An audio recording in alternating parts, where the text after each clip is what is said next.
ప్రభు నామానికి స్తోత్రాలండి. ప్రభు అయిన దేవాది దేవునికి ముందుగా వందనాలు తెలియజేసుకుంటూ ఉన్నాను. కూడి వచ్చిన మీ అందరికి కూడా నా ప్రత్యేక వందనాలు తెలియజేస్తున్నాను. మనం క్రైస్తవులుగా చక్కగా ప్రతి విశ్రాంతి దినాన్న దేవుని సన్నిధికి వస్తూ ఉన్నాం, వాక్యాన్ని వింటున్నాం.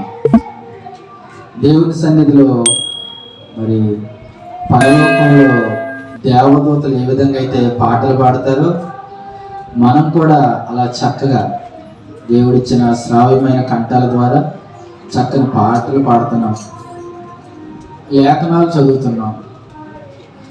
ఇంటి దగ్గర కూడా మీరు బైబిల్ చదువుతూనే ఉన్నారు, ప్రార్థనలు చేస్తున్నారు.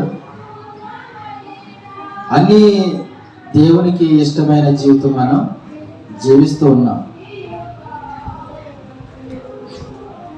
అన్నీ దేవునికి ఇష్టమైన పనులు చేస్తూ ఉన్నా కానీ మనకు ఏదో ఒకటి శోధన, ఇబ్బంది, కష్టము ఇలాంటివి వస్తూనే ఉన్నాయి. అంటే యేసు ప్రభు వారిని నమ్ముకుంటే ఏ కష్టం రాదు, ఏ ఇబ్బంది రాదని గ్రంథం చెప్పట్లేదండి. ఏంటంటే క్రైస్తవుల యొక్క అంతిమ లక్ష్యం ఏంటంటే పరలోక రాజ్యముకు వెళ్ళాలి. ఇది మన క్రైస్తవులకు ఉన్న గొప్ప నిరీక్షణ. ఈ లోకంలో ఆస్తులు సంపాదించామా, ఐశ్వర్యవంతులమయ్యామా, పదవులు సంపాదించామా, ఇవేమీ కాదు. కానీ పరలోక రాజ్యానికి వెళుతున్నామా లేదా? యేసుక్రీస్తు ప్రభు వారి లోకానికి వచ్చింది మనందరికీ పరలోక భాగ్యం ఇవ్వడానికండి. మనకి మన కష్టాలు తీసేయడానికి, రోగాలు తీసేయడానికి, లేకపోతే మనకి ఐశ్వర్యం ఇట్లకి రాలేదండి దేవుడు. కానీ మనల్ని ప్రేమించిన దేవుడు ఆయన ఏమన్నాడంటే అడుగుడి మీకు ఇవ్వబడను అన్నాడు కదండి. మీరు ఏది అడిగితే అది నేను ఇస్తాను, దైవ చిత్తానుసారంగా అడిగితే మీకు ఇస్తాను అన్నాడు. కాబట్టి నిన్ను స్వస్థపరిచి యెహోవాను నేనే అని ఆయన చెప్పాడు. కాబట్టి ప్రభువా నాకు అనారోగ్యం వచ్చింది, స్వస్థపరిచని మనం అడగలుగుతాం. ప్రభువా నాకు ఇబ్బందిగా ఉంది, కష్టంగా ఉంది, నాకు సహాయం చేయి ప్రభువా అని ఆయన అడగలుగుతాం. ఎందుకంటే దేవుడు వాగ్దానం చేశాడు, మిమ్మల్ని మీరు అడిగింది నేను ఇస్తానని.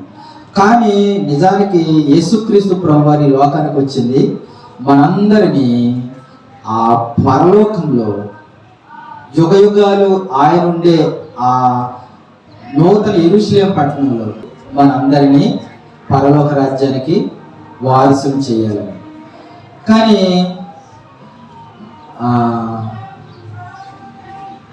ఈరోజే ఒకవేళ నేను మిమ్మల్ని, మీరు నన్ను ఒక ప్రశ్న అడిగామనుకోండి, దేవుడు ఈరోజే ఆయన రెండో రాకడ వచ్చి ఆయన వచ్చేస్తే మనం పరలోకం వెళతామా, పరలోకం వెళ్ళే గుంపులో మనం ఉంటామని ప్రశ్న అడిగాను అనుకోండి, మనలో ఎంతమంది చెయ్యి ఎత్తగలం?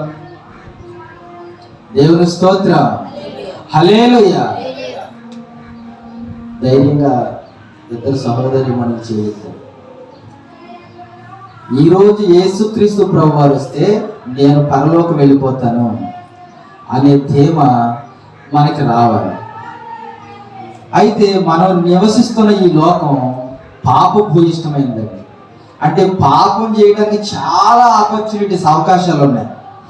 నీతిగా యథార్థతతో బ్రతకడానికి అవకాశాలు చాలా తక్కువనే. కానీ పాపం చేయడానికి కోపాలండి.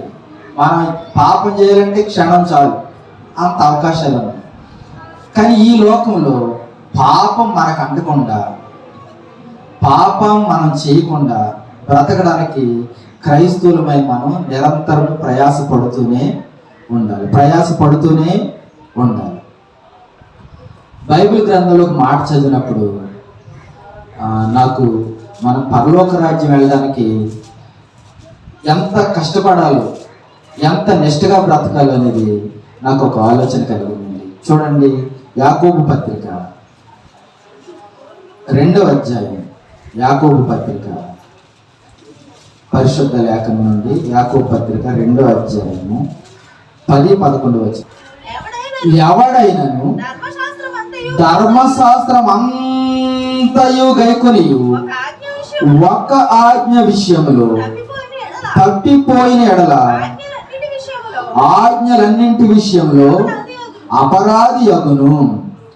తర్వాత వ్యభిచరింపవద్దని చెప్పిన వాడు నరహత్య చేయవద్దని చెప్పాను గనుక నీవు వ్యభిచరింపకపోయినను నరహత్య చేసిన ఎడల ధర్మశాస్త్ర విషయంలో అపరాధివైతివి. దేవుడు చెప్తున్న మాట. వ్యభిచరించవద్దని చెప్పిన వాడే నరహత్య చేయొద్దని కూడా చెప్పాడు, మోసం చేయొద్దని చెప్పాడు, దొంగతనం చేయొద్దని చెప్పాడు, అబద్ధ సాక్ష్యం పలకవద్దని చెప్పాడు, నిన్ను వల్ల నీ పొరుగు అని ప్రేమించమని చెప్పాడు. ఇవన్నీ చెప్పిన ఆయన ఒక ఆయనే. నేను నరహత్య చేయలేదు కదా, ఈ పాపమే చేశాను కదంటే ఏమవుతామంటండి? అపరాధం అవుతామంట. అంటే మనం చాలా ప్రతి ఒక్క విషయంలో కూడా చాలా జాగ్రత్తగా నడుచుకోవాలి. తప్పిపోకూడదండి, పడిపోకూడదు. చాలా జాగ్రత్తగా, ఇది చిన్న తప్పే కదా, ఇది చిన్న పాపమే కదా. నేను మీకు వారం చెప్తున్న ప్రసంగాలు మీరు గమనిస్తూనే ఉండుంటారు. దేవుడు మనల్ని ఆశీర్వదిస్తాడు, దీవిస్తాడు, స్వస్థపరుస్తాడని చెబుతాను. కానీ మనం పరలోక రాజ్యంలోకి వెళ్ళడానికి ఎలా నడుచుకోవాలనే దాన్ని ప్రధాన ఉద్దేశంతో మీకు నేను దేవుని యొక్క వర్తమానాలు మాట్లాడుతున్నాను. దేవుని పక్షంగా అమ్మా, దేవుడు మనల్ని ఆశీర్వదిస్తాడు. మన ప్రార్థనా పూర్వకంగా ఆయనకి ఇష్టమైనట్టుంటే, మనము ఆయనకి ఇష్టమైనట్టుగా మనం నడుస్తుంటే ఆయన ఏమన్నాడంటే, మొదట మీరు ఆయన నీతిని రాజ్యమును వెదకుడి, అప్పుడు అవన్నీ మీకు అనుగ్రహింపబడదు. మనం ఏం చేయాలంట? ఆయన నీతి కోసం, రాజ్యం కోసం మనం వెతుకుతుంటే మనకి ఏం కావాలి అన్నీ ఆయన ఇస్తాడట. మనం పని కట్టుకుని నాకు ఇది కావాలనైనా అది కావాలని మనం ఇది అడగక్కర్లే, ఆయన ఇస్తాడు. మనం చేయాల్సింది ఏంటంట? ఆయన నీతిని, ఆయన రాజ్యాన్ని వెతకాలి. మనం ఆ పరలోక రాజ్యం గురించే తెలుసుకుంటున్నాం. ఈ పరలోక రాజ్య సంబంధమైన ఈ వాక్యాన్ని విని పరలోక రాజ్యానికి వారసులు అవ్వడానికి మనం సిద్ధపడుతూ ఉంటే, ఈ లోకంలో మనకి ఏం అవసరమో అవన్నీ కూడా ఆయన మనకు దయచేస్తూ ఉంటాడు. మనం ఏ ఒక్క ఆజ్ఞ విషయంలో కూడా తప్పిపోకుండా జాగ్రత్తగా చూసుకోవాలట. అయ్యి బాబు, ఎంత కష్టమండి, అన్నీ ఎక్కడ చేయగలమండి? ఏం వాళ్ళు పాపలోకంలో ఏదో ఒక దాన్ని పొరపాటు జరగకుండా ఎలా ఉంటుందండి అని మనం వెనకడుగు వేయకూడదండి. పరిశుద్ధుడైన దేవుడు, ఆయన పరిశుద్ధుడు కనుక ఆయనతో నివసింపగోరు వారు అందరూ కూడా ఎలా ఉండాలండి? పరిశుద్ధులుగానే ఉండాలి. కొంచెం మురికి అంటించుకుని మనం ఉన్నాం అనుకోండి, ఆయన దగ్గరికి తీసుకోడండి. ఏమండి, మీరు ఎవరన్నా ఆ రోడ్డు మీదకి వెళ్తే ఒక పంది బురదలో దొరుకుతుంది అనుకోండి, అది మీ పంది అనుకుందాం. మీరు ఎవరు పందులు పెంచట్లేదు కదా, మీదే పంది, అది బురదలో దొరికింది. దాన్ని మీరు ఇలా చక్క రా నా చిట్టి కన్నా, నా కూచి రా నా పందిని మీరు ఎవరైనా కౌగిలించుకుంటారా? ఎందుకనండి? మురుకుంది అది నేను పెంటలోకి వెళ్ళలేదు, లేకపోతే నేను ఎక్కడికి వెళ్ళలేదు, కేవలం ఒక్క మురికి మాత్రం అంటించుకున్నానంటే మాత్రం మీరు దాన్ని హత్తుకుంటారా? పోనీ అది ఏమన్నా చెత్త అంతా తింటూ ఉంటుంది కదా, ఎక్కడికి వెళ్ళలేదు, కేవలం మురికిలోనే దొరికింది, అయినా మనం దాన్ని హత్తుకోమండి. అవును కదండి?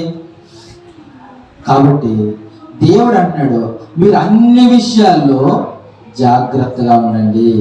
అన్ని విషయాల్లో జాగ్రత్తగా ఉండాలి. ఏదో కొన్ని జాగ్రత్తగా చేస్తూ ఉండి. ఒక దైవజనుడు చెప్పిన వాక్యం నేనన్నా, ఒకసారి ఒక పురుషుడు ఒక స్త్రీ ఒక హోటల్కి వెళ్ళారట. హోటల్కి వెళ్తే ఆ హోటల్లోనూ వాళ్ళు ఒక పార్సిల్ కట్టమన్నారంట. పార్సిల్ కట్టమంటే ఆయన పార్సిల్ కట్టిచ్చేసాడు, వీళ్ళు డబ్బులు ఇచ్చేసారు. ఆ పార్సిల్ పట్టుకుని వెళ్ళిపోయేటప్పటికి ఇంటికి వెళ్ళి ఆ పార్సిల్ పొట్టలు విప్పారట. విప్పేటాడికి అందులో భోజనం లేదండి, డబ్బు కట్టలు ఉన్నాయట. ఆ హోటల్ అయినా ఆ డబ్బు బ్యాంకుకి పట్టుకెళ్దామని పొట్టలో పెట్టాడండి దాంట్లో కట్టు కవర్లో పెట్టాడు. అంతలో పార్సిల్ పట్టుకొచ్చి ఇక్కడ పెట్టారు. ఈ డబ్బు పార్సిల్ ఇతనికి ఇచ్చేసారండి. అనుకోకుండా ఇతనితో వచ్చేసింది. ఇంటికి వచ్చి డబ్బు చూశాడు. ఏం చేస్తాడు చెప్పండి? ఆ డబ్బుని ఏం చేస్తాడండి? ఉంచేసుకుంటాడా పట్టుకెళ్ళిస్తాడా? కానీ పట్టుకెళ్ళిపోయాడట. మళ్ళీ ఇద్దరు వెళ్ళిపోయి హోటల్ దగ్గరికి, ఏమండి ఏమండి ఏమండి మేము భోజనం పార్సిల్ ఇవ్వమంటే మీరు డబ్బు ఇచ్చేసారండి, మీ డబ్బు మాకు వద్దండి. అయ్యి బాబు, ఇంత డబ్బు దొరికితే ఎవడన్నా వెనక పట్టుకొచ్చేస్తాడా? మీరు ఎలా పట్టుకొచ్చి ఇచ్చారు, మీరు ఎంత మంచివాళ్ళండి అన్నాడంటే హోటల్ ఆయన. భలేవారండి, మేము ఎవరు అనుకుంటున్నాం? మేము క్రైస్తవులమండి, మేము పరుల సొమ్ము దేన్ని ఆశించాం, మీ డబ్బులు మాకెందుకండి, అందుకే పట్టుకొచ్చి ఇచ్చేసాం అన్నారట. అనేటప్పుడు వాళ్ళు అంటున్నారంట, ఒరే వీళ్ళిద్దరిని ఫోటో తీయండి, రేపు పొద్దున్న పేపర్లు వేపిద్దాం, ఎంత గొప్పవాళ్ళు కూడా ఉంటారా అని ఆ హోటల్ ఆయన ఫోటో తీపిస్తున్నాడు ఆయన సెలతో. తీపిస్తుంటే ఆయన ఏమండి ఏమండి ఫోటో తీయకండి, మీకు అన్నం పెడతాం, ఫోటో తీయకండి. ఏమంటే ఫోటో ఎందుకు తీయొద్దు అంటారండి? ఈ పక్కన ఉన్నవాడు మా ఆవిడ కదండి, మా ఆవిడ తెలిసిపోయింది అనుకో. ఎవరంటండి ఈవిడి? డబ్బు విషయంలో చాలా జాగ్రత్తగా పట్టుకొచ్చి ఇచ్చాడు. కానీ పక్కన ఉన్నవాడు ఎవరు? భార్యాభర్తలు అనుకుని హోటల్ అనుకున్నాడు. కానీ ఈమె అతను భార్య కాదు, ఆమె తక్కువ సంబంధం పెట్టుకుని హోటల్కి తీసుకొచ్చాడు. అంటే ఆ డబ్బు విషయంలో జాగ్రత్తగా ఉన్నాడు, చాలా మంచివాడు అనుకుంటామండి మనం, అనుకుంటాం. మరి ఇది తప్పే కదా. అంటే ఇలా సగం సగం భక్తి చేయకూడదు. మీరు ప్రతి విషయంలోనూ ఎలా ఉండాలటండి? జాగ్రత్త. ఒక్క విషయంలో తప్పిపోయినా మనం ఏమవుతామండి? పరలోకం వెళ్ళే భాగ్యాన్ని కోల్పోతుంటాం. చూడండి, ఒక లూకా సువార్తలో ఆయన గురించి ఏం రాయబడింది అంటే ఒక అధికారి అని రాయబడింది. మార్కు సువార్తలో 10వ అధ్యాయంలో ఒక వ్యక్తి గురించి రాయబడిందండి. మార్కు సువార్త 10వ అధ్యాయం 17వ వచనం నుంచి, మార్కు సువార్త 10వ అధ్యాయం 17వ వచనం నుంచి, ఆయన బయలుదేరి మార్గమున పోవచుండగా ఒకడు పరుగెత్తుకొని వచ్చి ఆయన ఎదుట మోకాళ్ళలోని సద్బోధకుడా, నిత్య జీవమునకు వారసుడనొకటకు నేనేమి చేయదునని అడిగాను. చూసారండి, ఒక ఆయన వచ్చాడట. ఆయన పెద్ద ఆఫీసరు. యేసుక్రీస్తు ప్రభు వారి దారి అంటే వెళ్ళిపోతుంటే ఆయన దగ్గరకు వచ్చి అన్నాడు, మోకాళ్ళు ఉన్నాడండి యేసుక్రీస్తు ప్రభు ఎదుట. ఏమండి, యేసు ప్రభు ఎదుట మోకాళ్ళు వేసే అనుభవం మీకు ఉందా? ఏమండి, ఒక ఎమ్మెల్యే గారు, ప్రెసిడెంట్ గారు వచ్చి యేసు ప్రభు ఎదుట మోకాళ్ళు వేస్తాడా? గర్వం అడ్డొచ్చేస్తుంది. కానీ ఇప్పుడు ఒక ఆఫీసర్ వచ్చాడు. దేవుని దగ్గర ప్రతి మోకాలు వంగాల్సిందే, మోకరించి ప్రార్థన చేయాల్సిందే. అతను వచ్చి మోకాళ్ళు అన్నాడంట. సద్బోధకుడా, దేనికోసం అడుగుతున్నాడండి? నాకు స్వస్థత కావాలని అడగలే, నాకు ధనం కావాలని అడగలే, నాకు ఐశ్వర్యం కావాలని అడగలేదు, నాకు సంపద కావాలని అడగలేదు, లేకపోతే ఏదో విషయంలో అడగలేదు. కానీ ఆ వచ్చి అడుగుతున్నాడు, నిత్య జీవానికి వారసుడనొకటకు నేనేమి చెయ్యాలి? నిత్య జీవానికి వారసుడు అవడానికి నేనేమి చెయ్యాలని యేసు ప్రభుని అడిగితే 19వ వచనంలో ఆయన అన్నారండి. యేసు ప్రభు అన్నాడు, నరహత్య చేయవద్దు, వ్యభిచరింపవద్దు, దొంగిలవద్దు, అబద్ధ సాక్ష్యం పలుకవద్దు, మోసపుచ్చవద్దు, నీ తల్లిదండ్రులను సన్మానింపుము అని యేసయ్య వరుసగా నువ్వు ఏమేమి చేయకుండా ఉండాలో, ఏమేమి చెయ్యాలో, నీ తల్లిదండ్రులు సన్మానించమన్నాడు. మనం ఏం చేయాలి? తల్లిదండ్రులు సన్మానించాలి. అబద్ధం ఆడొద్దు అన్నాడు. మనం ఏం చేయాలి? ఆడకూడదు. క్రైస్తవులు మన పేరు పెట్టుకుంటే ఆడకూడదు. నరహత్య చేయవద్దు, దొంగలవద్దు, మోసపుచ్చవద్దు, వ్యభిచరింపవద్దు, ఇలా అన్ని చెప్తుంటే ఆయన అయ్యా యేసుప్రభు ఒకసారి నా మాట, ఇవన్నీ నేను నా బాల్యము నుండే, యేసై వరుసగా చెప్తున్నాడు ఏమేం చేయకూడదు. ఇవన్నీ నేను బాల్యము నుండే అనుసరించుచున్నాను, ఇవన్నీ నేను బాల్యము నుండే అనుసరించుచున్నాను. అప్పుడు యేసయ్య ఏమంటున్నాడండి? యేసు అతన్ని చూచి అతనిని ప్రేమించి, యేసయ్య ప్రతి ఒక్కరిని ప్రేమించే దేవుడు కదా, ప్రేమతో అతన్ని చూచి అతను ప్రేమించి ఏం చెప్తున్నాడంటే, నీకు ఒక్కటి కొదువుగా ఉన్నది. ఏముందంటండి? నీకు ఒక్కటి కొదువుగా ఉంది. అన్ని కాదు, నువ్వు అన్ని చేస్తున్నావు, నువ్వు అబద్ధాలు ఆడట్లేదు, నరహత్య చేయట్లేదు, వ్యభిచరించట్లేదు, దొంగతనం చేయట్లేదు, మోసం చేయట్లేదు, నీ పొరుగు అనేది ఏది ఆశించట్లేదు, అన్ని ఆచరిస్తున్నావు, అన్ని బాగానే చేస్తున్నావు, నీ తల్లిదండ్రులను సన్మానిస్తున్నావు, అన్ని ఆజ్ఞలు ఎలా ఉన్నాయి అలాగే నడుచుకుంటున్నావు. కానీ నీకు ఒక్కటి కొదువుగా ఉన్నది. ఏముంది? ఒక్కటి ఒక్కటి ఒక్కటి. ఈరోజు మనం మాట్లాడుకోబోతున్న మాట ఒకే ఒక్క కొదువ. నీ జీవితంలో ఆ ఒక్కటి కొదువుగా ఉందంటే, నీ జీవితంలో ఆ ఒక్కటి నువ్వు చేస్తున్నావంటే, నీ జీవితంలో ఆ ఒక్కటి నిన్ను పాడు చేస్తూ ఉందంటే, దాని గురించి యేసయ్య ఈ రోజు నీతో మాట్లాడుతూ ఉన్నాడు. నీకు ఒక్కటి కొదువుగా ఉన్నది నాయన, అన్ని బాగానే చేస్తున్నావు, నీకు ఒక్కటి కొదువుగా ఉన్నది. ఆ ఒక్కటి నువ్వు విడిచిపెడితేనే పరలోకం వెళతావు, లేదంటే నిత్య జీవానికి నీవు వారసుడు కాలేవు, వారసురాలు కాలేవు. ఆ ఒక్కటి ఏంటో నువ్వు పరిశీలన చేసుకోవాలి. యేసయ్య నీతో కూడా అడుగుతున్నాడు, ఈ రోజు నువ్వు యేసయ్య నిత్య జీవానికి వారసురాలు అవ్వాలంటే నేను ఏం చేయాలి నాయనా?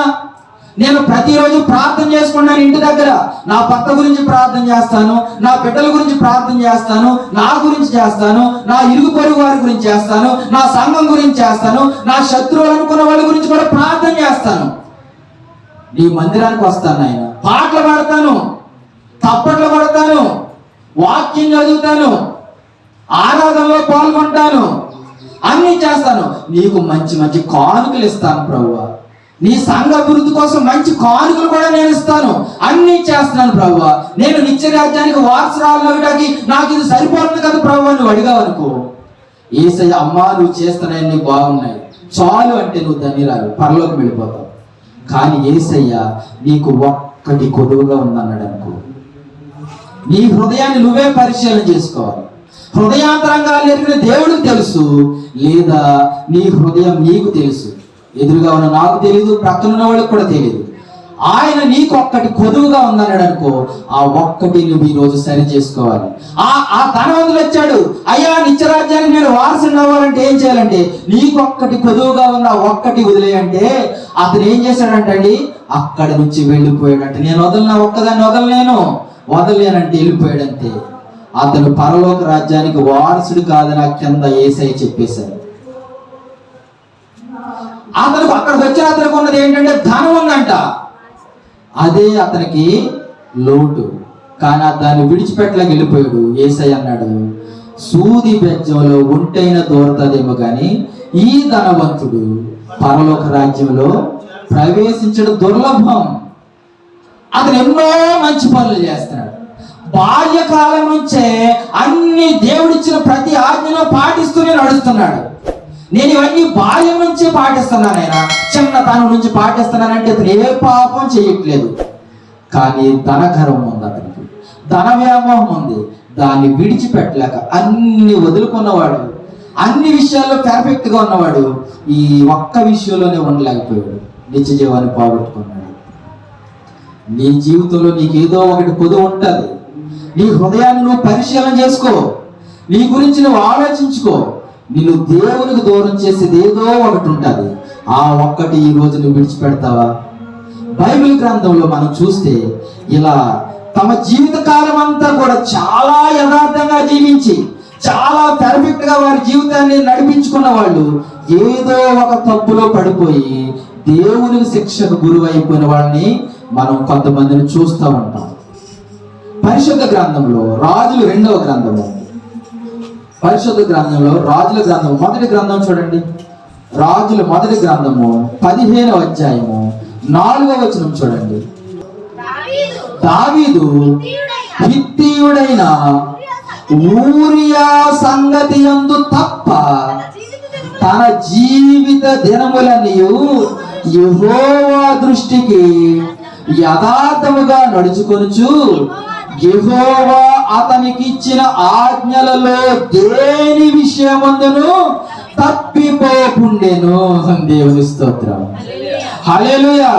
దావీదు గారంట అతని జీవిత దినములన్నీ ఒక్క విషయంలో తప్ప, ఏ విషయంలోనండి? ఒక్క విషయంలో తప్ప దేవుడిచ్చిన ఆజ్ఞలలో ఏ ఆజ్ఞ విషయంలోనూ తప్పిపోలేదంట. ఒక్క విషయంలో తప్పిపోయాడంట. దావీదు ఎవరండి? దేవుడు అంటున్నాడు, దావీదు నా హృదయానుసారుడైన మనుష్యుడు, నా హృదయాన్ని ఎరిగి నడుచుకునే మనుషుడు దావీదు.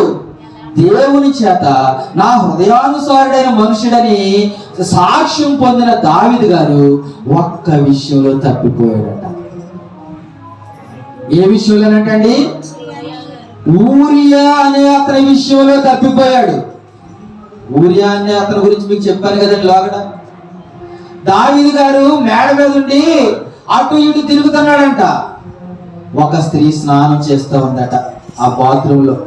మరి పైన ఏమి లేదేమో, ఎలా చూశాడో ఆ స్త్రీ, లేదా మరుగుదొడ్డు కొట్టుకునే ఆ స్తోమత ఆ బిడ్డకు లేదేమో, ఏ వస్త్రాన్ని చుట్టూ కట్టుకుని స్నానం చేస్తా ఉంది. ఇతను ఆ మేడ మీద అటు ఇటు తిరుగుతూ ఆమెను చూశాడట.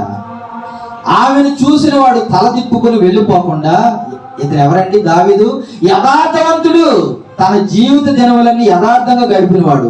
కానీ ఆ ఒక్క విషయంలో ఊరియా భార్య స్నానం చేస్తుంటే ఆమెను ఆశించి ఆమెను తెచ్చుకొని ఆమెతో పాపం చేశాడు. తర్వాత ఈ విషయం బయటకు పొక్కుతుందేమోనని ఆమె భార్యను చంపించేశాడు, తనకున్న అధికారాన్ని అడ్డు పెట్టుకొని. ఏం చేశాడండి? ఆమె భార్యను చంపేశాడు. చంపేస్తే దేవుని ప్రవక్త ఆయన దగ్గరికి, దావీదు దగ్గరికి వచ్చాడు. దావీదు దగ్గరికి వచ్చి చెప్తున్నాడు, చూడండి సమూయేలు 2వ గ్రంథంలో చక్కగా రాయించారు ఈ మాట. సమూయేలు గ్రంథము 2వ సమూయేలు గ్రంథము 12వ అధ్యాయం 9వ వచనం చూడండి.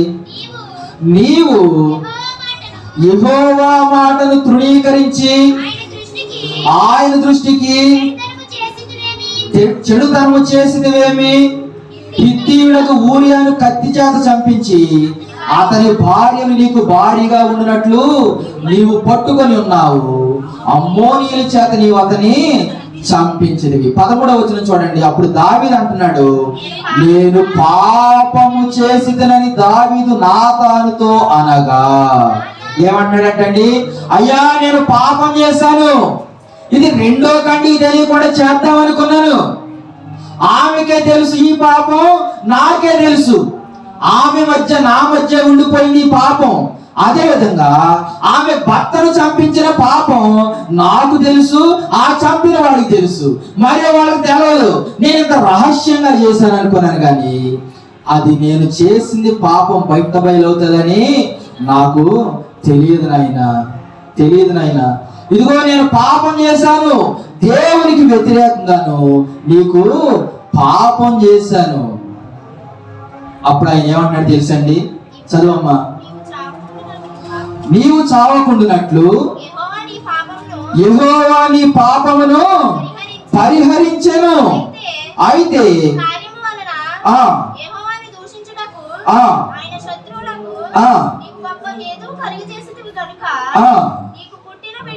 నీకు పుట్టిన బిడ్డ నిశ్చయముగా చచ్చును.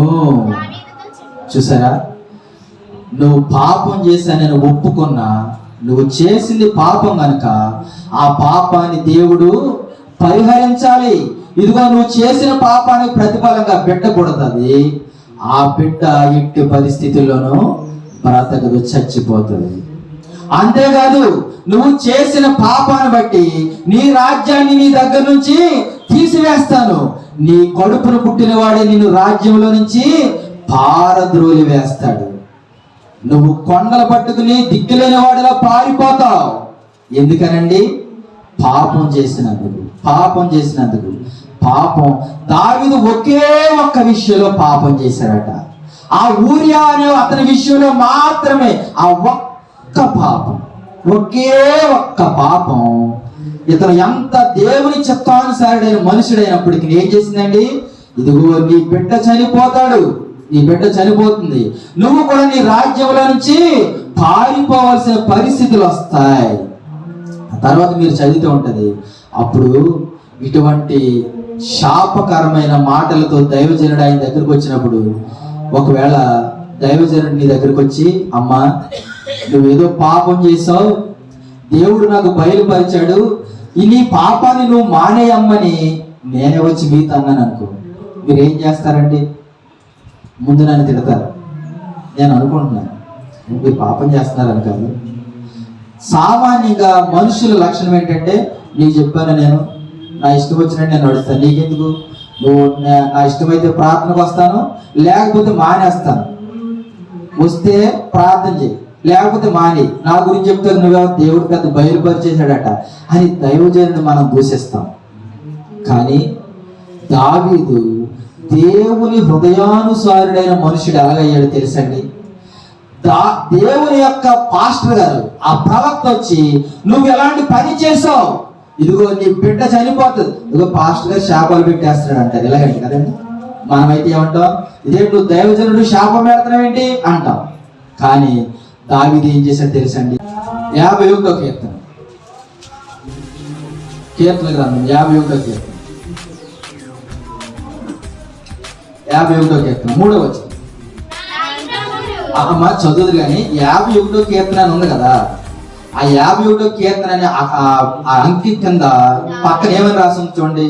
ప్రధాన గాయకునికి దావీదు బత్షెబ యొద్దకు వెళ్ళిన తరువాత నాతాను ప్రవక్త అతని యొద్దకు వచ్చినప్పుడు అతడు రచించిన కీర్తన. ఈ కీర్తన ఎప్పుడు రాశాడంటండి?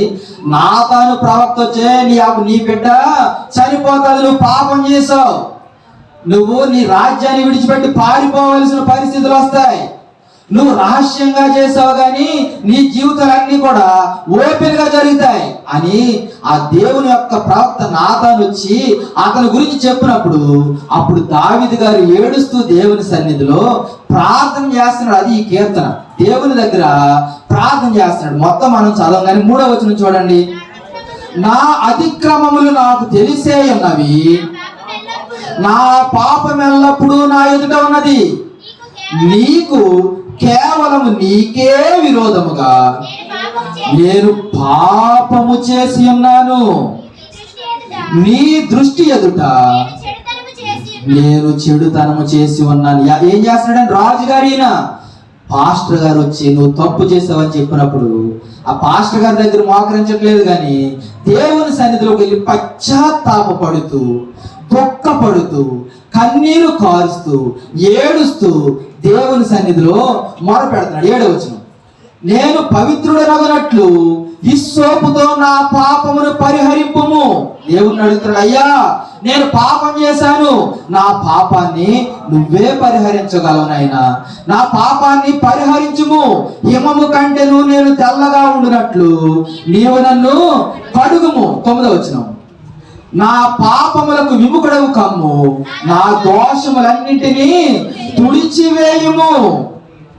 దేవా నా యందు శుద్ధ హృదయము కలుగజేయము, నా అంతరంగంలో స్థిరమైన మనస్సును నూతనముగా పుట్టించుము. నీ సన్నిధిలో నుండి దేవా నన్ను త్రోసివేయకము, నీ పరిశుద్ధాత్మను నా యొద్ద నుండి తీసివేయకనైనా నీ రక్షణానందమును నాకు మరలా పుట్టించుము. సమ్మతి గల మనస్సు కలుగజేసి నన్ను దృఢపరచుము నాయన. దేవునికి స్తోత్రం. హల్లెలూయా, హల్లెలూయా.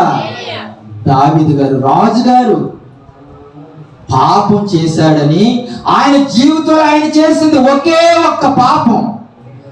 అతను నేను చేసింది ఒక పాపమే కదా, నేను అన్ని మంచి పనులే చేస్తున్నాను, దేవుడు తెలియదేంటి, ఏదో ఈ ఒక్క విషయంలో నేను తప్పిపోయాను, దేవుడు నన్ను క్షమిస్తాడులే, లేకపోతే ఈ ఒక్కదానికి నన్ను దేవుడు తోసేస్తాడంటే అని అతను సరిపుచ్చుకోలేదు. ఏం చేస్తున్నాడండి?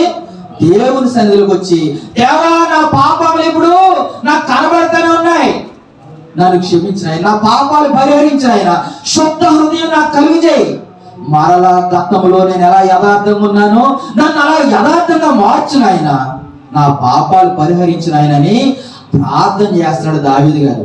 దావీదు గారు ప్రార్థన ఎలా చేశాడో తెలుసండి? అదే కీర్తన గ్రంథంలో 6వ అధ్యాయం 6వ వచనం చూడండి. దావీదు గారు ఎంత దుఃఖపడుతూ ప్రార్థన చేశారో అక్కడ మనకు కనబడుతుంది. నేను మూలుగుచు అలసి ఉన్నాను, ప్రతి రాత్రి కన్నీరు విడుచుచు నా పరుపు తేల చేయుచున్నాను, నా కన్నీళ్ల చేత నా పడక కొట్టుకొని పోవచ్చున్నది. దేవుని స్తోత్రం. హల్లెలూయా, హల్లెలూయా. దావీదు గారు ప్రార్థన చేస్తుంటే ఆయన కళ్ళల్లో నుంచి కారుతున్న నీరు ఆ గదిలో నిండిపోతుందట. ఆ గదిలో నీరు నిండిపోతా ఉంటే ఆయన తలుపేసుకుని ప్రార్థన చేస్తుంటే కన్నీరు ఏం చేస్తుందండి, ఆ పరుపుని పరుపుతో సహా పైకి పడవ తేలిపోతుందంట.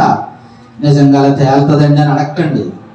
అంటే అంతగా దుఃఖించాడని అర్థం, అంతగా కన్నీరు కార్చాడని అర్థం, అంతగా పశ్చాత్తాపడ్డాడని అర్థం. నువ్వు పశ్చాత్తాపడుతున్నావా? నువ్వు అనుకోకుండా ఏదైనా పాపంలో పడిపోతే నువ్వు పశ్చాత్తాపడుతున్నావా? కన్నీరు కార్చే అనుభవం నీకు ఎంతైనా ఉందా? ఎప్పుడైనా కన్నీరు కార్చావా? మా ఆయన పుట్టినప్పుడు కార్చానండి, అది దేవుడికి అవసరం లే. మీ ఆయన పుట్టినప్పుడు కార్చాను, నాకు ముళ్ళు గుచ్చుకున్నప్పుడు కార్చాను. కన్నీరు ఇవి కాదండి నువ్వు కార్చాల్సింది. నువ్వు పాపం చేసినప్పుడు దేవుని సన్నిధిలో పశ్చాత్తాపంతో కన్నీరు విడుస్తూ ప్రార్థన చేస్తే దావీదు గారు అంటున్నారు, నా కన్నీళ్లకు నా పరుపు తేలిపోతుంది నాయన. ఇంతగా ప్రార్థన చేస్తున్నాను, నాకు శుద్ధ హృదయం కలుగజేసి ఉత్తనే ఇచ్చేస్తాడు దేవుడు. నిజంగా పశ్చాత్తాపడాలి. దావీదు గారు ఒకే ఒక్క విషయంలో పాపం చేశాడు. ఒకే ఒక్క విషయంలో, చాలా పాపాలు లేవు ఆయన దగ్గర. ఆయన జీవిత దినములన్నీ ఇందాక చదివాం కదండి, ఆ ఒక్క ఊరియా ఒక్క విషయంలో తప్ప అతని జీవిత దినములన్నీ యథార్థంగా నడుచుకున్నాడు. ఒక్క పాపం కూడా లేదు, ఒక్క తప్పు కూడా లేదు. ఆ ఒకే ఒక్కసారి పాపం చేశాడు. ఆ ఒక్కసారి పాపం చేశాడు కదని దేవుడు అతన్ని చూసి చూడనట్టు విడిచిపెట్టలే. ఏం చేశాడండి, ఇదిగో నీ బిడ్డ చనిపోతుంది, ఆ పుట్టిన పాపంతో పుట్టింది కాబట్టి ఆ బిడ్డ చనిపోతుంది, నువ్వు కూడా నీ రాజ్యంలో నుంచి తోసివేయబడతావు. ఆ తర్వాత ఇతను కొండల మీదకి పారిపోయి, ఏమండి బిడ్డ చనిపోయింది, ఆ కిందే మీరు ఇంటికి వెళ్ళిన చదవండి, బిడ్డ చనిపోయింది, ఇప్పుడు కాదు ఇంటికి వెళ్ళారు, బిడ్డ చనిపోయింది. రాజుగారు కూడా ఆయన రాజ్యం ఆయన కొడుకే వచ్చి లాగేసుకున్నాడు. ఆ అడవికి కొండల మీదకి పారిపోయాడు. కాళ్ళకు చెప్పులు కూడా లేకుండా పారిపోవాల్సిన దుస్థితి వచ్చింది. ఆ తర్వాత ఇతను చేసిన ప్రార్థన విన్న దేవుడు ఆయన పాపాన్ని పరిహరించి మరలా అతని రాజ్యాన్ని ఆయనకి ఇచ్చాడు. ఇది ఒక్క పాపమే చేశాడు. ఆ ఒక్క పాపం విషయంలో గట్టిగా పశ్చాత్తాపడ్డాడు దేవుని దగ్గర దావీదు. దేవుని స్తోత్రం. నీ జీవితంలో ఒకే ఒక్క పాపం ఉందేమో, నిన్ను దేవునికి దూరం చేస్తున్నది ఒకే ఒక్క పాపం ఉండొచ్చు. అది వ్యభిచారం కావచ్చు, అబద్ధం కావచ్చు, మోసం కావచ్చు, దొంగతనం కావచ్చు, మరేదైనా కావచ్చు. దేవునికి దూరం చేసేది, లేదంటే ప్రార్థన చేయడానికి అలక్ష్యమేమో, దేవుని సన్నిధికి వెళ్ళడానికి బద్ధకమేమో, ఏదైనా కావచ్చు. అది ఈ రోజు నువ్వు దేవుని సన్నిధిలో ఒప్పుకోవాలి. ఒకే ఒక్కసారి ఒకే ఒక్క పాపం దావీదు జీవితాన్ని చిన్నాభిన్నం చేసేసింది. కానీ దావీదు పశ్చాత్తాపడి ప్రార్థన చేసినప్పుడు దేవుడు ఏం చేశాడు, మరలా నా హృదయానుసారుడైన మనుషులని దావీదును మరలా దగ్గరికి తీసుకున్నాడు. నీవు కూడా నీ పాపాన్ని ఒప్పుకుంటే దేవుడు మరలా నీ పాపాన్ని క్షమించి నిన్ను దగ్గరకు తీసుకుంటాడు. ఇదిగో నిత్యరాజ్యానికి వారసురాలు అవడానికి నేనేం చేయాలి అంటే, నీ దగ్గర నీకు ఒక్కటి కొదువుగా ఉంది, ఒకే ఒక్కటి కొదువుగా ఉంది. ఆ కొదువుగా ఉన్నదాన్ని నువ్వు సరి చేసుకోవాలి. మోషే గారు దేవుని ఇల్లంతటిలో నమ్మకమైన వాడంట. ఎవరండి? దేవుని ఇల్లంతటిలో నమ్మకమైన వాడు మోషే. అది దేవుడే సాక్ష్యం, దేవుడిచ్చిన సాక్ష్యమే చెప్పాను. ఇందాక దావీదు గారిని నా హృదయానుసారుడైన మనిషి అని దేవుడే చెప్పాడు. మోషే గారిని అన్నాడు, మోషే అంతటి సాత్వికుడు ఈ భూమి మీద ఎవరూ లేరు, అతను చాలా సాత్వికుడు. మోషే నా ఇల్లంతటిలో నమ్మకమైన వాడు. అటువంటి మోషే కానాను పట్టణం చేరలేకపోయాడు. అవును కదండి, తెలుసు కదండి. దేవుడు అన్నాడు, ఇదిగో నువ్వు కనాను పట్టణాన్ని దూరం నుంచి చూస్తావు కానీ నువ్వు దానిలోకి ప్రవేశించలేవు. ఎందుకని? నువ్వు ఒకే ఒక్క తప్పు చేసావు, ఒకే ఒక్క కాని మాట మాట్లాడు. ఏం చేశాడండి?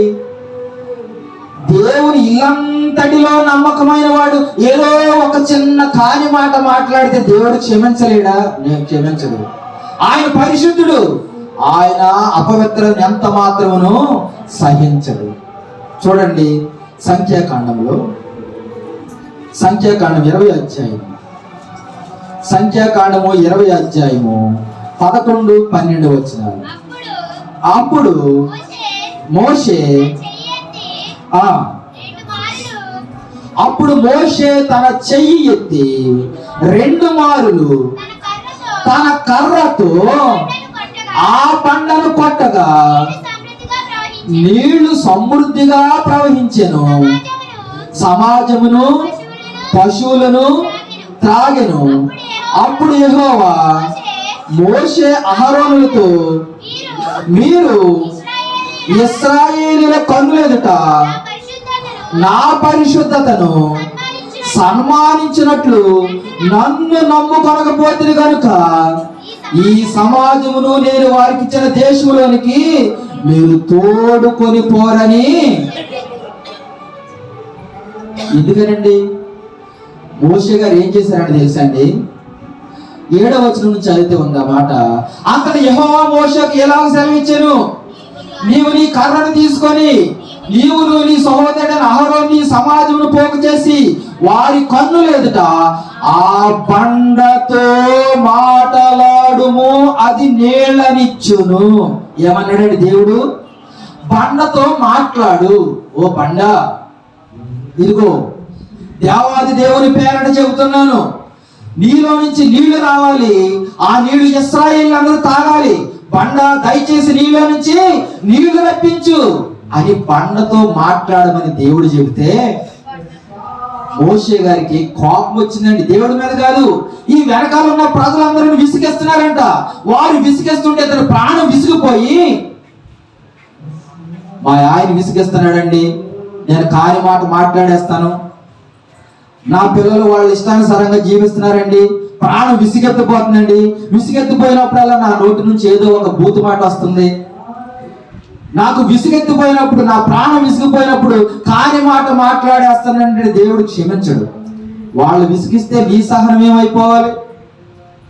వారు విసిగిస్తే నీకు ఉండాల్సిన సహనం ఏమైపోవాలి? సహనం కలిగి జీవించాలి, శాంత స్వభావం కలిగి జీవించాలి. అంత భూమి మీద ఉన్న వారందరిలోనూ మోషే గారు మిక్కిలి సాత్వికుడంట. సాత్వికుడు అంటే గొర్రె పిల్లలు అంటాడు, కొడకన్నా తిరిగి కొట్టడు. అటువంటి వాడికి కోపం వచ్చేసింది. ఆ వెనకాల ఉన్న వాళ్ళు ఎంత వేధించుంటారు చూడండి. ఎంత వేధించకపోతే ఈయన కోపం వచ్చింది. అయినా వాళ్ళు చాలా వేధించారు, విసిగించారు. అయినా మోషే ఏం చేశాడండి? దేవుడు నువ్వు మాట్లాడు అంటే ఇతరులు కర్ర తీసుకుని బండను కొట్టాడంట. అయితే దేవుడు నీళ్లు రప్పించాడు, కొట్టినా నీళ్ళు వచ్చాయి. కానీ అన్నాడు, ఇదిగో నీళ్ళు అయితే రప్పించాను, కానీ నేను చెప్పిన మాట నువ్వు పాటించకుండా నేను మాట్లాడమంటే నువ్వు కొట్టావు కాబట్టి నువ్వు కనాను దేశంలోకి. అయ్యా, ఈ ఒక్కసారి కదయ్యా పొరపాటు జరిగింది. ఎప్పుడైనా నీ మాటకు వ్యతిరేకంగా నడిచానా? నీ మాటకు ఎప్పుడన్నా తోలనాడానా? నువ్వు ఎలా జీవించమంటే అలాగే కదా నాయన జీవించా. నేను నా జీవితాన్ని అంతా నువ్వు పరిశీలన చేయి. నువ్వు ఆ రోజు నన్ను అక్కడ నుంచి పిలిచావు, అగ్నిలో నువ్వు నాకు ప్రత్యక్షం అయ్యావు. ఇదిగో అగ్నిలోంచి నువ్వు నాతో మాట్లాడావు. ఆ మాట్లాడి నువ్వు ఐగుప్తు దేశానికి వెళ్ళు, నా ప్రజలందరినీ నువ్వు తోడుకుని రా అని చెప్పావు. ఆ రోజు నువ్వు నన్ను పిలిచిన నాటి నుంచి ఈ రోజు వరకు ఒక్క రోజైనా నీ చిత్తానికి వ్యతిరేకంగా నడిచానా నాయన? నీకు ఇష్టం లేని పని ఒకటైనా చేశాను నాయన. ఈ ఒక్కదాని కోసం నన్ను కణాల్లోకి వెళ్ళనివ్వా నాయన, దయతో నన్ను క్షమించిన ఆయన. అతను ప్రార్థన చేశాడు. కానీ దేవుడు అన్నాడు, నువ్వు వెళ్ళవు. ఒకే ఒక్క తప్పు, ఒకే ఒక్క తప్పు. చూడండి ఒకసారి ద్వితీయోపదేశకాండంలో ఈ విషయం గురించి 32వ అధ్యాయంలో, ద్వితీయోపదేశకాండం 32వ అధ్యాయంలో, ద్వితీయోపదేశకాండం 32వ అధ్యాయం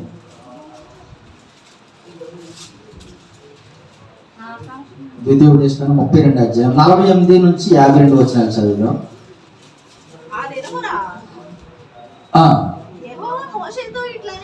ఆ దినమున యెహోవా మోషేతో ఇట్లా నేను యెరికో ఎదుటనున్న మోయాబు దేశమందరి అబారీమును ఈ పర్వతము అనగా నెబో కొండ ఎక్కి నేను ఇశ్రాయేలీయులకు స్వాస్థ్యముగా ఇచ్చుచున్న కనాను దేశమును చూచి నీ సహోదరుడైన అహరోను హోరు కొండ మీద మృదు పొంది తన స్వజనుల యొద్దకు చేరినట్లు నీవు ఎక్కబోచున్న కొండ మీద మృదు పొంది నీ స్వజనుల యొద్దకు చేరుదువు. ఏలయనగా మీరు సీను అరణ్యములో కాదేశు మెరీబా నీళ్ల యొద్ద ఇశ్రాయేలీయుల మధ్యను నన్ను పరిశుద్ధపరచక ఇశ్రాయేలీయుల మధ్యను నా మీద తిరుగుబాటు చేసిరి. ఎదురుగా ఆ దేశమును చూచెదవు గాని నేను ఇశ్రాయేలుకి ఇచ్చిన ఆ దేశమును నీవు ప్రవేశింపవు. చూసారండి, చివరికి వచ్చేసాడు మోషే గారు ప్రయాణం అంతా ముగించుకుని. ఇప్పుడు 34 అధ్యాయం, ద్వితీయోపదేశం 34 అధ్యాయం మొదటి నుంచి చదువుతున్నాను చూడండి. మోషే మోయాబు మైదానం నుండి యెరికో ఎదుటనున్న పిస్గా కొండ వరకు పోయి నెబో శిఖరమునకు ఎక్కాను. అప్పుడు యెహోవా దాను వరకు గిలాదు దేశమంతయు నప్తాలి దేశమంతయు ఎఫ్రాయిము మనష్షేల దేశమును పశ్చిమ సముద్రం వరకు యోదా దేశమంతయు దక్షిణ దేశమును సోయరు వరకు ఈత చెట్లు గల యెరికో లోయ చుట్టూ మైదానమును అతనికి చూపించాను. మరియు యెహోవా అతనితో ఇట్లనెను, నీ సంతానమునికి ఇచ్చేదని అబ్రహాము ఇస్సాకు యాకోబులకు నేను ప్రమాణం చేసిన దేశం ఇదే. కన్నులారా నిన్ను దాన్ని చూడనిచ్చితిని గాని నీవు నది దాటి అక్కడికి వెళ్ళకూడదు. యెహోవా సేవకుడైన మోషే యెహోవా మాట చొప్పున మోయాబు దేశములో మృతి పొందెను. చూసారా ఎంత క్లియర్గా దేవుడు చెప్పిన మాట. ఇదిగో నువ్వు ఆ దేశాన్ని చూస్తావు కానీ నువ్వు అక్కడికి వెళ్ళవు. ఎందుకని? ఒకే ఒక్క తప్పు. యాకోబు పత్రికలో మనం ఏం చదవమండి? ధర్మశాస్త్రములు అందరి విషయాలన్నీ నువ్వు పాటించినా ఏదో ఒక్క ఆజ్ఞ విషయంలో నువ్వు తప్పిపోతే అన్ని ఆజ్ఞల విషయంలోనూ నువ్వు తప్పిపోయినట్లే.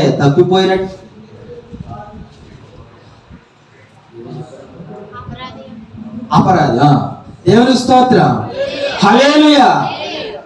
ధర్మశాస్త్రం అంతా నువ్వు పాటించు. ఇదిగో ఆ ధనవంతుడు వచ్చాడు, ఆ అధికారి వచ్చాడు, అయ్యా సత్బోధకుడా నిత్య జీవానికి వారసుడు అవ్వాలంటే నేనేం చేయాలి? ఇదిగో నీకు ఒక్కటి కొదువుగా ఉంది. ఆ ఒక్కటి నువ్వు సరి చేసుకుంటేనే నిత్య జీవానికి వారసుడు అవుతావు. దావీదు గారు ఒకే ఒక్క విషయంలో మాత్రమే తప్పిపోయాడు, కానీ దేవుడు అతన్ని విడిచిపెట్టల. ఆ పాపానికి ప్రాయశ్చిత్తం పరిహారం చేసి అప్పుడు అతను పశ్చాత్తాపడి ప్రార్థన చేస్తే మరలా అతని రాజ్యాన్ని ఇచ్చాడు. మోషే గారు ఒకే ఒక్కసారి దేవుడు మాట మాట్లాడమంటే చేతల్లో కోపాన్ని ప్రదర్శించాడు. దావీదు గారు పాపం చేస్తే మోషే గారు కోపపడ్డాడు. ఆ కోపం అతన్ని కనానుకు తీసుకెళ్ళలేదు. మనుష్యుని కోపము దేవుని నీతిని నెరవేర్చదు. ఏంటంటండి? మనుష్యుని కోపము దేవుని నీతిని నెరవేర్చదు. బైబిల్ గ్రంథం చెబుతుంది. ఒకవేళ నువ్వు కోపం కలిగి ఉంటే, కోప చిత్తము కలిగి ఉంటే నువ్వు పరలోక రాజ్యానికి వెళ్ళడానికి అదే నీకు ఆటంకంగా మారుతుంది. ఆ చిన్న కోపం మోషే గారిని కనానుకు వెళ్ళనివ్వలేదు. నువ్వు కోపం కలిగి ఉంటే పరమ కనానుకు నువ్వు వెళ్లకుండా ఆ కోపం నీకు అడ్డుపడే అవకాశం ఉంది. ఒకే ఒక్క తప్పు. నేను అన్ని విషయాలు చాలా పెర్ఫెక్ట్గా ఉన్నానని నువ్వు అనొచ్చు, కానీ ఒకే ఒక్క విషయంలో నువ్వు తప్పు చేస్తే ఆ తప్పు నిన్ను నిత్య జీవానికి దూరం చేసే అవకాశం ఉంది. ప్రియ సహోదరి, ఎంత పెర్ఫెక్ట్గా ఎవరు ఉంటారండి? ఎంత ఖచ్చితంగా ఎవరు జీవించగలరండి అని అన్నావా, నీ హృదయంలోకి సాతాను ప్రవేశిస్తాడు. ఆ ఆలోచన నీకు రాకూడదు. నీకు రావాల్సిన ఆలోచన ఏంటి తెలుసా? నేను చాలా ఖచ్చితంగా జీవించాలి, నేను దేవుని కొరకు బ్రతకాలి, నిత్య జీవం కోసం నేను బ్రతకాలి. ఎన్ని కష్టాలు వచ్చినా, ఎన్ని ఇబ్బందులు వచ్చినా, ఎన్ని ఆటంకాలు వచ్చినా ఏం చేయాలి? నేను దేవుని కోసం బ్రతకాలి. ఒక్క తప్పే ఏమవుతుందని ఎప్పుడు అనుకోకు. ఒకసారి ఒక స్కూల్లో మాస్టర్ అన్నారట, చెట్ల గురించి, ఏమండి, చెట్ల యొక్క గొప్పతనం గురించి మాస్టర్ చెప్తున్నారట పిల్లలకి. చెట్లు మనకి ఏ విధంగా ఉపయోగపడతాయి మీరు చెప్పండి. పిల్లలు చాలా చెప్తారు, మీరు చెప్పండి. ఆక్సిజన్ ఇస్తాయి, నీడనిస్తారు, చెప్పండి. వంటకు ఉపయోగపడుతుంది, చాలా వరుసకి చెప్పేస్తారు మీరు, టైం అయిపోద్ది కానీ మీకు వందనాలమ్మా. అప్పుడు మాస్టర్ అన్నారంట, ఒరే తాడి చెట్టు ఉపయోగాలు చెప్పండి రా అన్నాడట. ఇక అన్ని చెట్లు కాదు, ఇప్పుడు ఒక చెట్టు గురించి అడిగాడు. తాడి చెట్టు ఉపయోగాలు చెప్పండి రా అన్నాడట. ఒకడు అన్నాడంట, తాటికాయలు ఇస్తుందండి. ఇంకొకటి అన్నాడంట, తాటికాయలు తినేసిన తర్వాత వాటిని కప్పెట్టుకుని తేగలు వస్తాయండి. ఒకడు అన్నాడంట, ముంజికాయలు వస్తుందండి. ఒకడు అన్నాడంట, తాటాకులు ఇల్లు కుట్టుకోవచ్చండి, తాటి కమ్మలు నార పెట్టుకోవచ్చండి, తాటి చెట్టు ఉంది కదండి దాన్ని ఇంటికి దూలాలు వేసుకోవచ్చండి, వాసాలు వేసుకోవచ్చండి, నెట్టాడు పెట్టుకోవచ్చండి, దాన్ని పొయ్యిలో పెట్టుకుంటే వంట చేసుకోవచ్చండి. ఇవన్నీ చెప్తున్నారంట. ఆయన చాలా సంతోషంగా ఇవన్నీ రాయండి రా అన్నాడట. పిల్లలు రాస్తున్నారు, ఒకడు మాత్రం రాయట్లేదు. రాయరా నువ్వు అన్నారంట మాస్టర్. ఆడు అన్నాడంట, తాటి చెట్టు చెడ్డది అని రాశాడంట. ఇదేంట్రా ఇన్ని ఉపయోగాలున్నాయి, తాడి చెట్టు మూలంగా అసలు నష్టం అనేదే లేదు మనుషులకి, తాడి చెట్టు మూలంగా ఎంత అపకారం కూడా లేదు, నువ్వు తాడి చెట్టు చెడ్డదంటున్నావు ఏంట్రా? తాడి చెట్టు చెడ్డదేనండి అన్నాడట. ఎందుకంటున్నావు నాన్న చెడ్డదని? సార్ తాడి చెట్టు ఎంత ఉపయోగం అని మీరు చెప్తున్నారు కదండి, చాలా ఉపయోగాలు ఉంటున్నాయి అంటున్నారు కదా, మరి అంత ఉపయోగమైన తాడి చెట్టు ఆ కళ్ళు ఎందుకు ఇస్తుందండి? కళ్ళు ఇస్తుందా? నీకేమైందిరా? ఆ కళ్ళు తాగే కదండి మా నాన్న రోజు మా అమ్మను కొడుతున్నాడండి, మా అమ్మను రోజు మా నాన్న కొడుతున్నాడు, మా ఇంట్లో రోజు చదువులే, రోజు దెబ్బలాట్లే, అసలు మనశ్శాంతి ఉండట్లేదు, నేను కూడా చదువుకోలేకపోతున్నాను, మా అమ్మ నన్ను వదిలేసి వాళ్ళ ఇంటికి వెళ్ళిపోతున్నాడు పుట్టింటికి. దీని అంతటికి కారణం ఎవరో తెలుసా? ఆ తాడి చెట్టే. తాడి చెట్టు మంచిదంటే, ఒరే ఏదో ఒకటి కళ్ళిస్తుందిరా, అది ఒక్కటే చెడ్డరా దాంట్లోకి, కానీ మిగతావన్నీ మంచియే కదరా. నేను ఒప్పుకోనండి, అది చెడ్డదే. కాపురాలు కూల్ చేస్తుందండి, అది సంసారాలని పడదోసేస్తుందండి, మా జీవితంలో మనశ్శాంతి లేదండి. తాడి చెట్టు మంచిదండి, నేను ఒప్పుకోను. ఆ పిల్లల మనసుకు అంత బాధ కలిగింది. చూసారా, ఒక్క తప్పు ఉంటేనే ఒక చిన్న పిల్లడు ఒప్పుకోవట్లేదే. తాడి చెట్టు చాలా ఉపయోగమైందే. ఆ కళ్ళు ఆయన అక్కడికి ఏదో ఓదార్దామని, రే ఆ కళ్ళు నిన్ను ఎవరు తాగమన్నాడు, మీ నాన్న తాకుండా ఉంటే మంచిది కదా అని ఏదో చెప్తున్నాడు. చెప్పిన అది ఇవ్వబట్టే కదండి మా నాన్న తాగుతున్నాడు. ఆడు ఒప్పుకోవట్లేదు. ఒక్క తప్పు ఉంటే చిన్న బిడ్డే ఒప్పుకోవట్లేదు. పరిశుద్ధుడైన దేవుడు ఎలా ఒప్పుకుంటాడు? నీలో ఒక తప్పు ఉంటే ఒప్పుకుంటాడా? ఒక్క తప్పే కదా అంటే ఆ తప్పు నీ జీవితాన్ని పరలోకానికి వెళ్లకుండా ఆపేస్తుంది.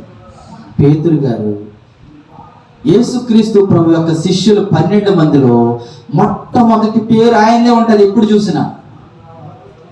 పేతురు గారు ఎప్పుడైతే యేసుక్రీస్తు ప్రభు వారు ఇదిగో మిమ్మల్ని మనుషులు బట్టే జాలర్లుగా చేస్తాను, మిమ్మల్ని మనుషులు బట్టే జాలర్లుగా చేస్తాను, నన్ను వెంబడించండి అని పిలిచాడు.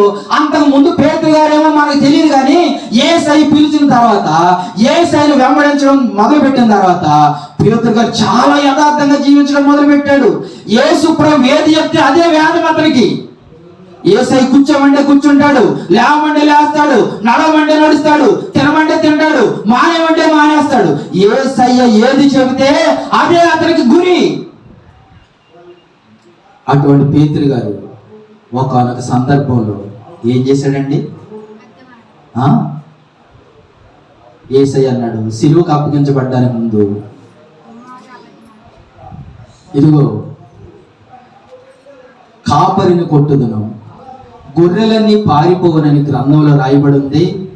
ఈ రాత్రి కాల సమయంలో మీరందరూ నా నుంచి వేరైపోయి పారిపోతారని చెప్తే ఆయన అన్నాడు, పేతురు గారు అయ్యా ఇదిగో ఈ 11 మంది పారిపోతే పారిపోతారేమో. ఎంత యథార్థంగా ఉంటున్నాను తెలుసా నీ కోసం, నేను మాత్రం చావవలసి వచ్చిన, ప్రాణం పోయే పరిస్థితి వచ్చిన నీ నుంచి మాత్రం నేను వేరైపోనయ్యా, నీ నుంచి నేను పారిపోను, నీతోనే ఉంటానన్నాడు. అప్పుడు యేసయ్య అన్నాడు, పేతురు ఈ రాత్రే ఎప్పుడో కాదు, ఈ రాత్రే నీవు యేసు ప్రభు ఎవరో నాకు తెలియదని, నేనెవరో నీకు తెలియదని, నువ్వు నన్ను ఎంతగా ప్రేమిస్తానని అంటున్నావు కదా, ఇంత ప్రేమించని నీవు కూడా ఆ యేసు ఎవరో తెలియదని నువ్వు 3 సార్లు అబద్ధం ఆడతావయ్యా. అబద్ధం బొంకుతావు. ఈ రాత్రే యేసయ్య చెప్తాన్నాడు, అయ్యా నా ప్రాణం పోయినా పర్వాలేదు అంటుంటే అబద్ధం ఆడతానంటే ఏంటి యేసయ్య? ప్రాణానికి లెక్క చేయనంటే అబద్ధం ఆడతానంటే ఏంటి? నేను చస్తే చెప్పనాలిగా, నేను చస్తే చెప్పను. ఏం జరిగిందండి? ఏం జరిగింది? మత్తయి సువార్త 26 అధ్యాయం 69వ వచనం నుంచి, పేతురు వెలుపటి ముంగిట కూర్చొని ఉండగా ఒక చిన్నది అతని వద్దకు వచ్చి, నీవును గలిలయుడు యేసుతో కూడా ఉంటివి కదా అని. అందుకు అతడు, నేనుండలేదు, నీవు చెప్పు సంగతి నాకు తెలియదని అందరి ఎదుట నేను. అతడు నడవలోనికి వెళ్ళిన తరువాత మరి ఒక చిన్నది అతని చూచి, వీడును నజరేయుడకు యేసుతో కూడా ఉండేనని అక్కడ వారితో చెప్పగా, అతడు ఒట్టు పెట్టుకొని, ఏం పెట్టుకోనండి? ఒట్టు పెట్టుకొని, అమ్మతోడు అయ్యతోడు దేవుడితోడని ఒట్టు పెట్టుకొని, నేను ఉండలేదు, ఆ మనుషుని నేను ఎరుగనని మరలా చెప్పాను. కొంతసేపు అయిన తరువాత అక్కడ నిలుచున్న వారు పేతురు వద్దకు వచ్చి, నిజమే, వీడును వారిలో ఒకడవే, నీవును వారిలో ఒకడవే, నీ పలుకు నిన్ను గూర్చి సాక్ష్యం ఇచ్చుచున్నదని అతనితో చెప్పిరి. అందుకు అతడు, ఆ మనుష్యుని నేను ఎరుగనని చెప్పి శపించుకొనుటకును ఒట్టు పెట్టుకొనుటకును మొదలు పెట్టాను. వెంటనే కోడి కూసెను. కనుక కోడి కూయక మునుపు నీవు నన్నెరుగనని ముమ్మారు చెప్పెదవని యేసు తనతో అనిన మాట పేతురు జ్ఞాపకము తెచ్చుకొని వెలుపలికి పోయి సంతాపపడి ఏడ్చెను. ఒక్కడ లేదండి, అప్పుడు మొదలు పెట్టాడు ఏడవడం. పేతురు చేసిన ఒకే ఒక్క పొరపాటు, దేవుడెవరో నాకు తెలియదని అబద్ధం. 10 మందిలో యేసయ్యను ఒప్పుకోవడానికి నీకు అవమానంగా భావిస్తూ ఉంటావు కొన్నిసార్లు. మేము యేసు ప్రభు నమ్ముకున్నామని 10 మందిలో చెప్పడానికి నువ్వు కొన్నిసార్లు అవమానంగా భావిస్తుంటావు. కొన్నిసార్లు చెప్పవు, ఆయన ఎవరో ఎరగని దానిలో ఉంటావు, ఎరగని వాడిలా ఉంటావు. పేతురు ఆయన ఎవరో నేను ఎరుగనని బొంకిన తర్వాత సంతాపపడి ఏడ్చాడు.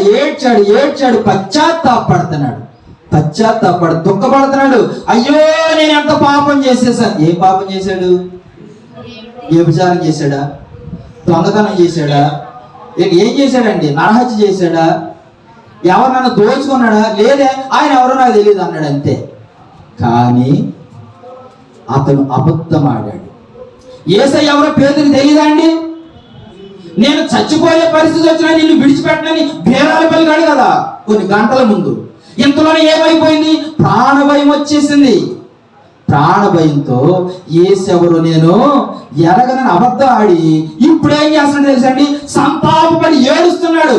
ఇందాక దావీదు గారు ఏడ్చినట్టు మన గ్రంథంలో ఎలా చదివామో, ఆ దావీదు గారి వల్ల ఈయన కూడా దుఃఖపడి కన్నీరు కార్చి ఏడ్చి నేను పాపం చేశానని ఏడుస్తున్నాడు, పశ్చాత్తాపడుతున్నాడు. అయ్యా నన్ను క్షమించు, నా పాపాన్ని క్షమించని ఏడుస్తూ ఉన్నాడు. యేసయ్య తిరిగి లేచాక యేసయ్య దగ్గరికి అందరూ వస్తున్నారు, కానీ ఈయన రావడానికి చాలా భయపడిపోతున్నాడు, బాధపడిపోతున్నాడు. ఎందుకని? మనసు అంగీకరించట్లేదు. నువ్వెవరో నాకు తెలియదని చెప్పాను. యేసయ్య తిరిగి లేచాక ఆ గదిలో శిష్యులందరూ ఉంటే వాళ్ళ దగ్గరికి వచ్చి ప్రత్యక్షపరుచుకున్నాడంట. పేతురు గారు ఆయన దగ్గరికి రాలేకపోతున్నాడు. నువ్వెవడో నాకు తెలియదు అన్నవాడు ఏమొస్తాడు? కానీ యేసయ్య వచ్చి దగ్గరికి చేర్చుకొని ఏమన్నారు తెలుసండి? యోహాను సువార్తలో 21వ అధ్యాయం, యోహాను సువార్త 21వ అధ్యాయము 15 నుంచి 19 వచనాల్లో, యోహాను సువార్త 21వ అధ్యాయము 15 నుంచి, వారు భోజనము చేసిన తర్వాత యేసు సీమోను పేతురును చూచి, యోహాను కుమారుడైన సీమోను, వీరికంటే నీవు నన్ను ఎక్కువగా ప్రేమించున్నావా? ఏమడుగుతున్నాడండి? అయ్యా వీళ్ళందరూ పారిపోతారేమో మిగతా వాళ్ళందరూ, నేను మాత్రం నిన్ను విడిచిపెట్టిన వెళ్ళాను అన్నాడు కదా. అన్నవాడు ఏం చేశాడు? అబద్ధం ఆడేశాడు. ఈ తర్వాత అడుగుతున్నాడు యేసయ్య, నిజంగా వీళ్ళందరికంటే నువ్వు నన్ను ఎక్కువగా ప్రేమిస్తున్నావా అన్నాడు. అప్పుడు అతను అన్నాడు, అవును ప్రభువా, నేను నిన్ను ప్రేమించుచున్నానని నీవే ఎరుగుదు అని ఆయనతో చెప్పాను. ఏం ఎరుగును దేవుడు? అబద్ధం ఆడదు ఎరుగును. కానీ ఏమన్నాడు? నేను నిన్ను ఎంత ప్రేమిస్తున్నానో నీకే తెలుసు ప్రభువా అన్నాడు. మరలా ఆయన యోహాను కుమారుడు అని సీమోను, అప్పుడు ఆయన అన్నాడు, యేసు నా గొర్రె పిల్లలను మేపుమని అతనితో చెప్పాను. మరలా ఆయన యోహాను కుమారుడు అయిన సీమోను, నన్ను ప్రేమించుచున్నావు అని రెండవసారి అతను అడుగుగా అతడు, అవును ప్రభువా, నేను నిన్ను ప్రేమించుచున్నానని నీవే ఎరుగుదు అని ఆయనతో చెప్పాను.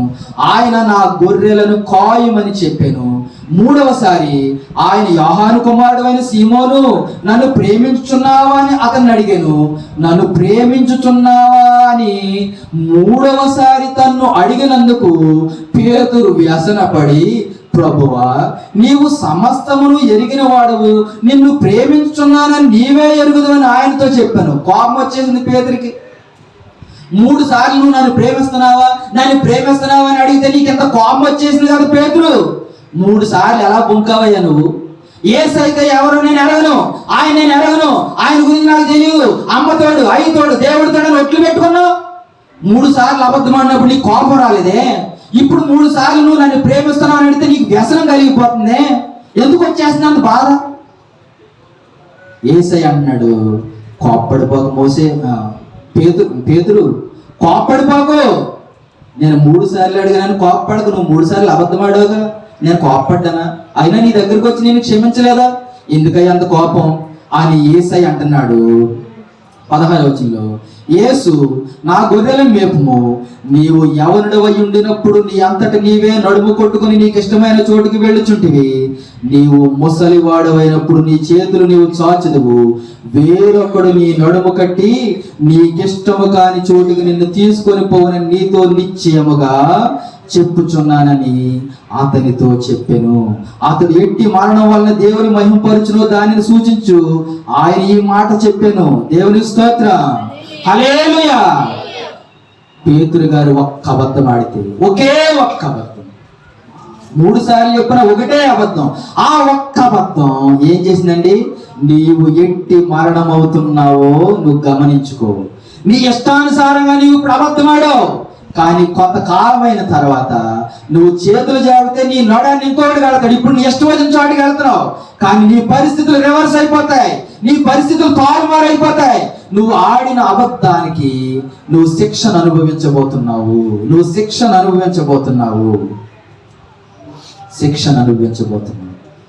ఏడ్చాడు పేతురు గారు, ఏడ్చాడు, ప్రలాపించాడు, దుఃఖపడ్డాడు. ఏడ్చి ప్రభువా నా పాపాన్ని క్షమించమన్నాడు. క్షమించమన్నప్పుడు దేవుడు అతన్ని క్షమించాడు. క్షమిస్తే పేతురు గారు ఎలా మారిపోయాడు తెలుసండి? తెలుసా? నేను ఈ మాట చదువు ముగిస్తాను. చూడండి, అపోస్తుల కార్యాల్లో 4వ అధ్యాయము, 8వ వచనం. పేతురు పరిశుద్ధాత్మతో నిండిన వాడే ఇట్లా, నేను ప్రజల అధికారులారా పెద్దలారా, ఈ దుర్బలునికి చేయబడిన ఉపకారం గూర్చి వాడు దేని వలన స్వస్థత పొందినని నేడు మమ్మల్ని విమర్శించున్నారు కనుక మీరందరూ ఇశ్రాయేలు ప్రజలందరూ తెలుసుకోవాల్సినదేమనగా, మీరు సిలువ వేసినట్టు మృతులలో నుండి దేవుడు లేపినట్టు నజరేయుడని యేసుక్రీస్తు నామముననే వీడు స్వస్థత పొంది మీ ఎదుట నిలుచుచున్నాడు. 13వ వచనం. వారు పేతురు యోహానుల ధైర్యమును చూచినప్పుడు వారు విద్యలేని పాములను గ్రహించి ఆశ్చర్యపడి వారు యేసుతో కూడా ఉండిన వారని గుర్తెరిగిరి. 18వ వచనం చదువుతున్నాను చూడండి. అప్పుడు వారిని పిలిపించి, మీరు యేసు నామమును బట్టి ఎంత మాత్రమును మాట్లాడకూడదు, బోధింపకూడదని వారికి ఆజ్ఞాపించిరి. అందుకు పేతురును యోహానును వారిని చూచి, పేతురు గారు ఏమంటున్నాడు వినండి, దేవుని మాట వినుట కంటే మీ మాట వినుట దేవుని దృష్టికి న్యాయమా? మీరే చెప్పుడి. మేము కన్న వాటిని విన్న వాటిని చెప్పక ఉండలేమని వారికి ఉత్తరం ఇచ్చిరి. దేవుని స్తోత్రం, హల్లెలూయా. నేను చదివిన మాటలని విన్నారు కదా. ఈ సంగతులు అయిన తర్వాత అతను అబద్ధమాడి దేవుని సన్నిధిలో పశ్చాత్తాపడి ఏడ్చిన తర్వాత దేవుడు అతనికి క్షమించాక పేతురు గారు సేవ మొదలు పెట్టాడు. సేవ మొదలుపెట్టి ఇప్పుడు ఏమంటాడు తెలుసా? మేము నజరేయుడైన యేసుక్రీస్తు నామముననే ఈ పనులన్నీ చేస్తున్నాం. యేసుక్రీస్తు నామమున. ఇంతకుముందు ఏమన్నాడు? ఆ పేరు గలవాడు ఎవడో నాకు తెలియదు అన్నాడు. ఇప్పుడు ఏమన్నాడు? నజరేయుడైన యేసుక్రీస్తు నామమున ఈ పనులన్నీ మేము చేస్తున్నాం. మేము దేవుని మాట వినుడి కంటే మీ మాట వినుట దేవునికి ఇష్టమా? మేము దేవుడు ఏది చెప్తా చేస్తాం, ప్రాణం పోయినా పర్వాలేదు. దేవుని స్తోత్రం, హల్లెలూయా. ఒకే ఒక్క తప్పు, ఒకే ఒక్క పొరపాటు, ఒకే ఒక్కటి. ధనవంతుడు దేవుని రాజ్యాన్ని పోగొట్టుకోవడానికి కారణమైంది ఒకే ఒక్క పొరపాటు. దావీదు జీవితం చిన్నాభిన్నం చేసింది. ఏమండి? ఒకే ఒక్కసారి దేవుని మాటకు వ్యతిరేకంగా చేస్తే మోషే గారు ఆయన కనానును చూడలేకపోయాడు. పేతురు గారు ఒకే ఒక్కసారి అబద్ధం ఆడాడు, దానికి పర్యవసానం పొందుకున్నాడు. ప్రియ సహోదరి సహోదరుడు, నీ పరిస్థితి ఎలా ఉంది? నీ పరిస్థితి ఎలా ఉంది? నీలో ఒకే ఒక్క తప్పు ఏదైనా ఉందా? ఒకే ఒక్క తప్పు ఏదైనా ఉందా? మనం బైబిల్ గ్రంథాన్ని అడిగితే ఏమండి మీలో ఒక తప్పు ఉందా అంటే మనం ఏమంటాం తెలుసా? ఏమంటాం తెలుసా? మనం అంటాం కాదు, కానీ దేవుని గ్రంథాన్ని అడుగుదాం. మరలా యాకోబు పత్రికలోకి వెళ్ళండి ఒకసారి. యాకోబు పత్రిక 3వ అధ్యాయం 2వ వచనం. అనేక విషయములలో మనమందరము తప్పిపోతున్నాము. దేవుని స్తోత్రం.